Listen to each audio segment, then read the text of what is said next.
My first act of free will shall be to believe in free will. William James. William James, the philosopher and psychologist often called the father of American psychology, once said that freedom doesn't begin with proof, but with an act of faith. He believed that a person becomes free not when they understand, but when they choose to believe that choice itself is possible. And perhaps that is where it all begins, the moment you stop searching for the formula of freedom and simply decide to be alive. We live among systems, algorithms, habits, but nothing can take away this inner motion, the decision to say yes to awareness and no to automatism. True freedom isn't found outside the system. It exists within it when you remember who you are. A digital prison without bars. We live in a world where freedom is no longer taken by force. It's surrendered willingly in exchange for comfort. Algorithms don't command. They anticipate. They seem to know what you'll want even before you do. Look closely. The world has become a mirror of your clicks. And every click in the virtual space builds another wall between you and reality. We call it personalization. But maybe it's just a new word for control. When choice stops being a choice. You still believe you're the one choosing what interests you, what you need, but have you ever thought about how that choice is being made? What if someone or something is choosing for you? It's like that saying, if you stare into the abyss long enough, the abyss stares back at you. The same happens with our choices. You scroll through the feed, but at the same time, the feed scrolls through you. You search for meaning and find only a predicted pattern. Algorithms are not machines. They are mirrors of your unconscious. They learn from your fears, from your weaknesses, from everything you can't let go of. And at some point, you stop being the user. You become the product. The perception loop. Modern humans live inside a bubble. The algorithm feeds them exactly what strengthens their existing beliefs. Faith, fear, anger, ideology, all heated to the perfect temperature.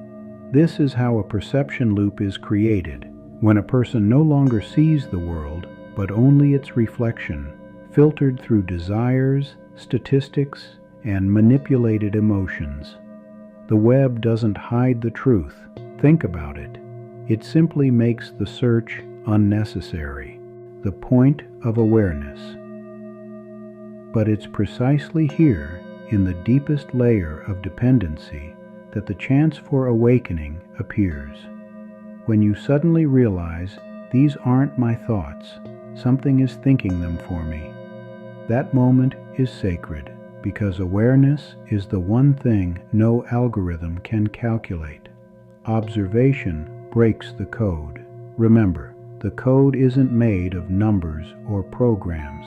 It's the pattern of your repeated reactions, the pattern that controls your choices, even when you believe you're choosing freely.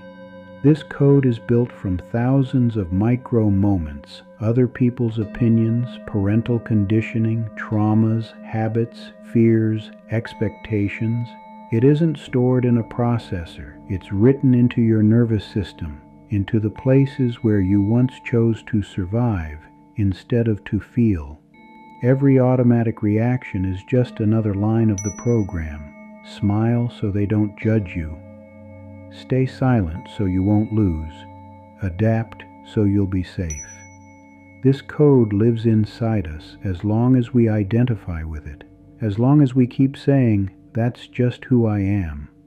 But in the instant you begin to observe, not to judge, not to fight yourself, but simply to see, the entire construct starts to crack. Because observation isn't part of the program. It's a function of consciousness that exists beyond it. The code isn't designed for the one who sees. It only works while you're on autopilot. But when awareness appears, focused, awake, it breaks the prediction, like a beam of light exposing a virus hidden in shadow. While unseen, it's powerful. Once seen, it loses its grip, and in that moment, the system begins to lose control, not because you fight, but because you've woken up. Observation breaks the code because it's the first act of freedom. When you truly see, you stop being the object, you become the witness, and everything changes. When you see the mechanism, it loses its power. That's the first real form of freedom, to see how you're being controlled and refuse to play along. The paradox of technology. Technology itself is not evil. It's simply a mirror of the human unconscious. It reflects what we feed into the world: fear or love, awareness or automatism. When you look at a screen with consciousness, it stops being a prison. It becomes a portal. It's never about the code. It's about the level of awareness of the one who's looking into it. The entire digital web is only a projection of the inner one, and the clearer you are, the clearer the signal, the last freedom. True free will isn't about being outside the system. It's about being within it, yet not belonging to it. We can't cancel the influence of the world, its social structures, algorithms, physical laws, or other people's opinions. But we can remember, within all of it, there is a space where the decision is still yours.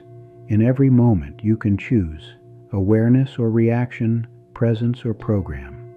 Reaction is a patterned response: hurt answering pain, defense answering fear, control answering chaos. It's instant, automatic, and in it you are absent. Only an echo of old memory remains.